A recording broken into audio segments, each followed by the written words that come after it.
कहानी की शुरुआत 5000 साल पहले दिखाते हुए होती है, जहाँ पे हम एक जालिम राजा को हुकूमत करते हुए देखते हैं। एक वो भी वक्त था जब ये शहर आजाद हुआ करता था, लेकिन अब इस जालिम राजा ने यहाँ के लोगों को अपना गुलाम बना लिया है। ये राजा यहाँ के सभी लोगों से जमीन की खुदवाई करवा रहा होता है। असल में इसको एक ऐसे मटेरियल की तलाश थी, एक ऐसी चीज की तलाश थी जो इसको जादुई ताकतें दे सकती थी, और इस वजह से ये पहले से ज्यादा ताकतवर हो जाता और इस शहर पे नहीं बल्कि पूरी दुनिया में ही हुकूमत कर सकता था। बेसिकली इस मटेरियल का नाम एटर्नियम है, जिसकी मदद से ये एक ऐसा ताज बना लेगा जिससे ये अपने अंदर सुपर हीरो वाली पावर्स को हासिल कर सकता है। यहाँ पे मामूल के मुताबिक मजदूर खुदाई कर रहे होते हैं और उसी दौरान एक मजदूर को एटर्नियम पत्थर मिल जाता है, जिसको वो जालिम राजा हासिल कर लेता है और बहुत जल्द ही अपना वो ताज भी बना लेता है, जिसको पहनने से उसे बहुत सी ताकतें मिलने वाली हैं। इसी बीच में हम एक छोटे लड़के को भी देखते हैं जो कि उस जालिम राजा के खिलाफ खड़ा हो जाता है। वो गाँव वालों को समझाता है कि हमें इस जुल्म से बचना चाहिए, हमें उसके आगे नहीं झुकना चाहिए। लेकिन जब जालिम राजा को पता चलता है कि ये तो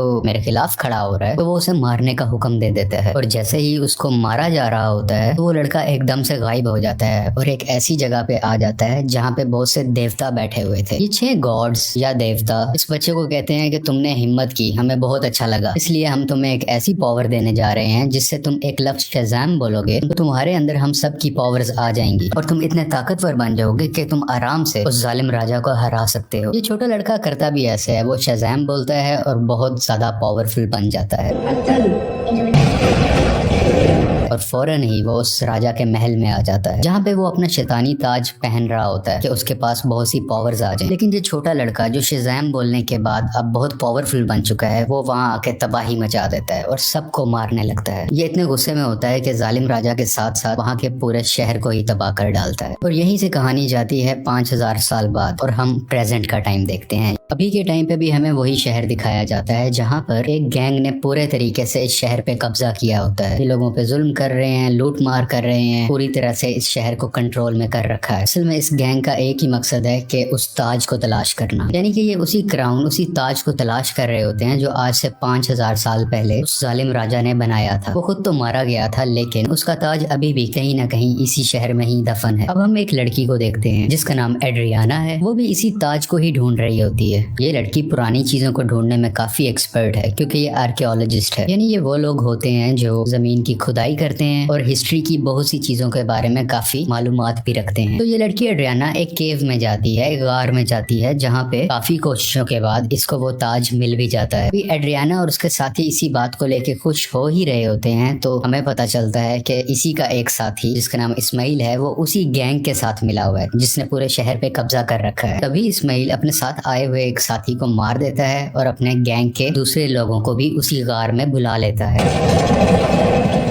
सब लोग इसकी तरफ गन पॉइंट करते हैं और उसे कहते हैं कि एड्रियाना हमें तुम वो ताज दे दो। अभी ये लड़की नीचे देखती है और वहाँ पे कुछ वर्ड्स लिखे होते हैं। जब ये उसे पढ़ती है तो इसके मुंह से निकल जाता है शज़ाम। ये लफ्ज बोलते ही वहाँ पे ब्लैक एडम आ जाता है और वहाँ पे आए हुए सब गुंडों को मारने लगता है। इतना मारता है कि वहाँ पे कोई भी नहीं बच पाता। जबकि रही बात इस्माइल की, जो गुंडों के साथ मिला हुआ था, वो वहाँ पे मरने का नाटक करता है, इसलिए उसकी जान यहाँ पे बच जाती है। क्योंकि एड्रियाना ने ब्लैक एडम को जिंदा किया होता है, दोबारा से जगाया होता है, तो वो उसको कुछ भी नहीं कहता। अभी ब्लैक एडम वहीं पर होता है कि गैंग के कुछ और लोग आ जाते हैं और उस पर एक स्पेशल वेपन से अटैक करते हैं। ये वेपन उसी एटर्नियम मटेरियल से बना होता है जिसकी मदद से वो ताज भी बना था। और जैसे ही ये मिसाइल ब्लैक एडम को लगता है तो उसे वाकई ही दर्द महसूस होती है। ब्लैक एडम उस मारने वाले गुंडे की तो जान ले लेता है, लेकिन उस रॉकेट या उस छोटे से मिसाइल के लगने की वजह से खुद भी बेहोश हो जाता है। तो हमें यहाँ पे ये पता चलता है कि एटर्नियम ऐसा मटेरियल है जो ब्लैक एडम की कमजोरी है और इसी मटेरियल से ब्लैक एडम को मारा भी जा सकता है। तो ये देखते हुए एड्रियाना काफी परेशान हो जाती है और वो ब्लैक एडम को अपने घर ले जाती है। जैसे ही ब्लैक एडम को होश आता है तो वो यहाँ पे एड्रियाना के बेटे से मिलता है। ये बच्चा ब्लैक एडम को कहता है कि आप 5000 साल से उस गार के अंदर बंद थे, अब क्योंकि हमारा शहर गुलामी बसर कर रहा है, वो गैंग हमें जीने नहीं दे रहा, तो आप हमारे लिए एक मसीहा बन के आए हो, आप ही हमारे शहर को उस गैंग से बचाओगे। ब्लैक एडम को यहाँ पे कोई फर्क नहीं पड़ता। वो कहता है कि आज से 5000 साल पहले ये मेरा शहर हुआ करता था, अब यहाँ पे सब कुछ बदल चुका है, तो इस शहर को बचाने के लिए मैं रिस्पॉन्सिबल नहीं हूँ। मुझे इस शहर और यहाँ के लोगों से कोई मतलब नहीं है। और ये बात कहते ही वो घर से बाहर आ जाता है और शहर में फिरने लगता है और शहर को देखने लगता है। इसके बाद हम एक फीमेल लीडर को देखते हैं जिसका काम इस दुनिया में आने वाले सुपर हीरो और सुपर विलन्स को रोकना होता है। दुनिया में ऐसे हालात रखने होते हैं जिसकी वजह से आम लोगों को कोई मुश्किल ना आए और हमारी जमीन को भी कोई खतरा ना हो। वो यहाँ पे एक सुपर हीरो हॉकमैन से बात कर रही होती हैं। कहती हैं कि ब्लैक एडम अब वापस आ चुका है और उसे अगर रोका ना गया वो पहले की तरह इस बार भी बहुत ज्यादा तबाही मचा सकता है, और वो अगर पागल हो गया, वो गुस्से में आ गया, तो उसको रोकना लगभग नामुमकिन है। हॉकमैन इस चीज के लिए राजी हो जाते हैं और अपनी टीम इकट्ठी करते हैं जिसमें और भी बहुत से सुपर हीरोज शामिल होते हैं और सब मिलकर ब्लैक एडम को पकड़ने के लिए निकल जाते हैं। दूसरी तरफ उस गैंग के कुछ लोग एड्रियाना के घर पहुंच जाते हैं क्योंकि उन्हें पता था वो ताज अभी भी उसी के पास है, तो वो ताज लेने ही गए थे। और जैसे ही वो लोग एड्रियाना की फैमिली पे हमला करने वाले होते हैं तो ब्लैक एडम्स वहां पे उनको बचाता है और उस गैंग के लोगों को एक बार फिर से मार डालता है। और बचे हुए कुछ लोगों से ये अभी फाइट कर ही रहा होता है, तभी उसी वक्त हॉकमैन की बनाई हुई टीम वहां पे आ जाती है और ये सब मिलके ब्लैक एडम से लड़ाई करने लगते हैं। लेकिन अभी भी ब्लैक एडम इन पर भारी था। वो गैंग के लोग और जस्टिस सोसाइटी की टीम दोनों मिलके भी इसका कुछ नहीं बिगाड़ पा रहे थे और आखिरकार ब्लैक एडम वहां से चला जाता है। ये जस्टिस सोसाइटी की टीम जो कि हॉकमैन की बनाई हुई टीम है, वो एड्रियाना के पास आते हैं और उसे मदद मांगते हैं कि तुम हमारी हेल्प करो उसको पकड़ने में। लेकिन एड्रियाना उन्हें कहती है कि तुम तब कहाँ थे जब हम पे ये जुल्म हो रहे थे, तुम लोगों को तो मैंने पहले कभी नहीं देखा। एक ब्लैक एडम ही है जिसने हमें बचाया, जब मैं मरने वाली थी तो उसी ने ही मुझे बचाया था। जस्टिस सोसाइटी के लोग कहते हैं जिसको तुम समझ रही हो कि वो तुम्हारी हिफाजत कर रहा है, वो बहुत खतरनाक है। आज से 5000 साल पहले भी उसने हमारे इसी शहर को पूरे तरीके से तबाह कर दिया था। और बिल आखिर ये लोग एड्रियाना को राजी कर लेते हैं और इसीलिए एड्रियाना इन सबको ब्लैक एडम के पास ले जाती है ताकि सब लोग बैठ के आपस में बात कर सके, ताकि वो दोनों एक दूसरे की बातों को समझ सके और इनकी आपस की लड़ाई आपस में खत्म हो जाए। तभी दूसरी तरफ इस्माइल जो कि एड्रियाना का साथी था, वो उसके घर में एंटर हो जाता है ताकि वो ताज वहां से ढूंढ सके और उसका इस्तेमाल अपने लिए कर सके। लेकिन जब उसे वो ताज नहीं मिलता तो वो गुस्से में एड्रियाना के बेटे को उठा के अपने साथ ही ले जाता है। यहाँ काफी चालाकी से इसका बेटा अपनी मदर यानी एड्रियाना को फोन कर देता है और सब कुछ बता देता है कि मुझे किडनैप कर लिया गया है, मुझे इस्माइल ने ही किडनैप किया है। सुन के ये काफी परेशान हो जाती है, इसलिए ये जस्टिस सोसाइटी और ब्लैक एडम से हेल्प मांगती है, मेरे बेटे को वापस लाने में मेरी मदद करो। और ये दोनों राजी भी हो जाते हैं और मिलकर उसके बेटे को ढूंढने लगते हैं। यहीं पर हॉकमैन उस गैंग के 2 आदमियों को पकड़ लेता है और मार के पूछने पे उसे पता चलता है कि इस्माइल कहाँ पे है।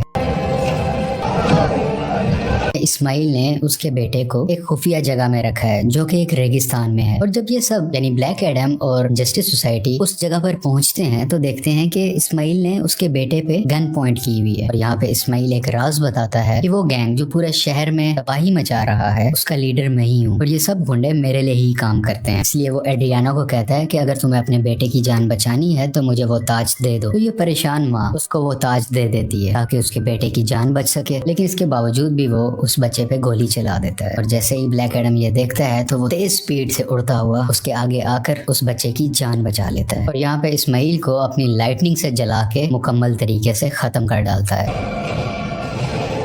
यहाँ पे ब्लैक एडम भी हॉकमैन से मिलता है और उसको एक बहुत बड़ा राज बताता है कि आज से 5000 साल पहले वो लड़का जिसने उस जालिम राजा के खिलाफ आवाज उठाई थी वो मैं नहीं था बल्कि वो मेरा बेटा था। और जब जालिम राजा मेरे बेटे को मार रहा था तो वो उसी वक्त वहीं से गायब हो गया था। इस चीज को देखते हुए जालिम राजा को बहुत गुस्सा आया क्योंकि अब वो मेरे बेटे को तो ढूंढ नहीं पा रहा था, तो उसने मुझे मेरे घर वालों को पकड़ लिया और हमें बहुत मारा पीटा। हमें इतने बुरे तरीके से मारा गया कि शायद कोई जानवरों पे भी ऐसा सलूक नहीं करता। देखते ही देखते मेरी वाइफ वहीं पर मारी गई और मैं भी तकरीबन मरने ही वाला था, तभी मेरा बेटा मेरे पास वापस आ गया जिसके पास बहुत सी शक्तियां थी, बहुत सी पावर्स थी और उसने अपनी सारी पावर्स मुझे दे दी, यानी कि अब सारी पावर्स मेरे अंदर आ चुकी थी। अभी हम दोनों बात कर ही रहे थे तभी जालिम राजा के लोगों ने एक बार फिर से हम पे हमला कर दिया। वहाँ पे मैं तो बच गया क्योंकि मेरे पास बहुत सी पावर्स थी, लेकिन मेरा बेटा मेरी आंखों के सामने ही मारा गया। अपने बेटे को मरता हुआ देख के मैं आग बबूला हो गया, यानी मुझे बहुत गुस्सा आ गया और मैंने जालिम राजा और उसके लोगों को तो मार दिया, लेकिन वो पावर्स वो शक्तियां मेरे काबू में नहीं रही, मैं उन्हें कंट्रोल ही नहीं कर सका और देखते ही देखते ये पूरा शहर मेरे ना चाहते हुए तबाह हो गया।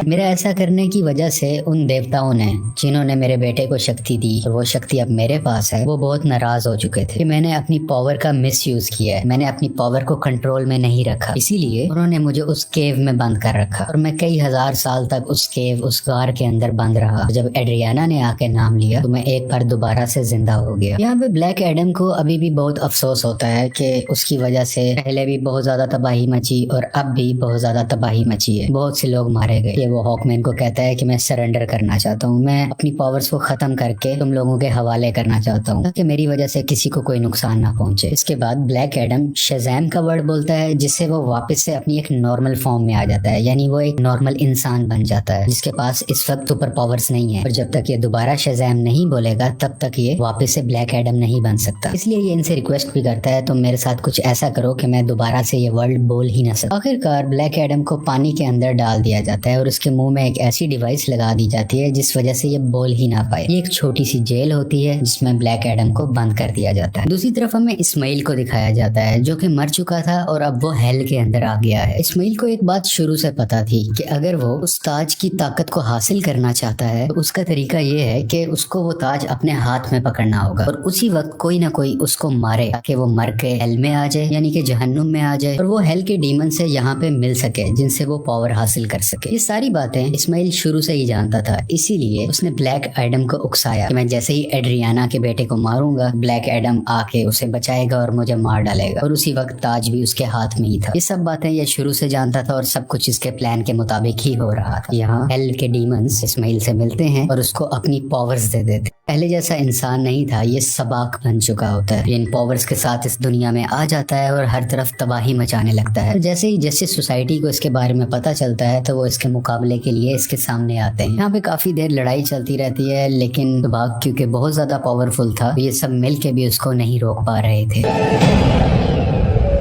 इसी जस्टिस सोसाइटी के एक और टीम मेंबर जिनका नाम डॉक्टर फेट है, वो अपनी मल्टीपल फॉर्म्स में आते हैं, मुख्तलिफ पावर्स का इस्तेमाल करते हुए सबाक को मारने की कोशिश करते हैं, लेकिन फिर भी कामयाब नहीं होते और बहुत जल्द ये सब समझ जाते हैं कि सबाक को ब्लैक एडम के अलावा और कोई नहीं हरा सकता। इसलिए वो यहाँ पे टेलीपैथी के जरिए ब्लैक एडम से बात करने लगते हैं, को बताते हैं कि हमें तुम्हारी हेल्प की जरूरत है और ये लोग यहीं से उसकी काफी हेल्प भी करते हैं ताकि वो खुद को आजाद करवा सके। वहाँ से निकलते ही वहाँ के कुछ सोल्जर्स को मारता है, पानी से बाहर आता है और बाहर आते ही सीधा शज़ैम बोलता है, जिसकी वजह से उसको ब्लैक एडम्स की पावर मिल जाती है और बगैर वक्त ज़ाया किए सबाक के पास जाने लगता है। दूसरी तरफ जस्टिस सोसाइटी के लोग अभी भी सबाक से लड़ रहे होते हैं और इसी दौरान उनका एक साथी डॉक्टर फेट वहीं पर अपनी जान से हाथ धो बैठते हैं, यानी कि मारे जाते हैं। हॉकमैन भी काफी ज्यादा सबाक से लड़ रहे होते हैं, लेकिन इनकी कोशिशें कुछ ज्यादा कामयाब नहीं होती। लेकिन अच्छा तो तब होता है कि उसी वक्त वहाँ पे ब्लैक एडम भी आ जाता है और अब ब्लैक एडम और सबाक की काफी लड़ाई होती है। ये फाइट काफी टक्कर की थी, लेकिन वक्त के साथ ऐसा लग रहा था कि सिर्फ ब्लैक एडम ही है जो सबाक को हरा सकता है। और कुछ ही देर के बाद ब्लैक एडम सबाक के सर को पकड़ के उसके 2 हिस्से कर डालता है और उसको मुकम्मल तरीके से फाड़ कर आखिरकार सबाक की जान ले लेता है। इसी वजह से सबाक की मौत हो जाती है और सब कुछ सुकून में आ जाता है, सब कुछ ठीक होने लगता है। शहर के लोग ब्लैक एडम को अपना मसीहा मानने लगते हैं। वो सब इस बात को मान लेते हैं कि ब्लैक एडम ने हमें और हमारे शहर को बचाया है। इसके बाद हम उसी लेडी को देखते हैं जिसने जस्टिस सोसाइटी की टीम को बनाया होता है ताकि वो ब्लैक एडम को रोक सके। वो यहाँ पे ब्लैक एडम को कहती है कि ठीक है, तुम्हें जो करना है वो करो, लेकिन तुम अपने इस शहर से ना निकलना। तुम इस शहर के लोगों के मसीहा बनो, उनका ख्याल रखो, गार्डियन बनो, मुझे उसे परवाह नहीं है, लेकिन अपने इस शहर से तुमने नहीं निकलना, क्योंकि अगर तुम इस शहर से बाहर आए तो तुम्हारे लिए अच्छा नहीं होगा। यहाँ पे ब्लैक एडम बैठा उसको देखता है और कहता है कि मुझ पे कोई हुक्म नहीं चला सकता और उसका जब भी कुछ भी करने को दिल करेगा वो अपनी ही मर्जी करेगा। लेकिन तभी वो लेडी बोलती है, हाँ शायद तुम ठीक कह रहे हो, तुम्हें इस दुनिया में रहने वाला तो शायद कोई नहीं रोक सकता, लेकिन मैं किसी ऐसे को जानती हूँ जो हमारी दुनिया से नहीं है। और ब्लैक एडम को गुस्सा आता है और वो स्क्रीन को ही तोड़ देता है जिससे वो लेडी बात कर रही थी। स्क्रीन के टूटने से हर तरफ धुआं ही धुआं होने लगता है और तभी उस धुएं से बाहर आता है सुपरमैन और वो ब्लैक एडम को कहता है कि हमें शायद बैठ के बात करनी चाहिए। और यहाँ पे सुपरमैन के ये कहते ही इस मूवी की कहानी यहीं पे खत्म हो जाती है।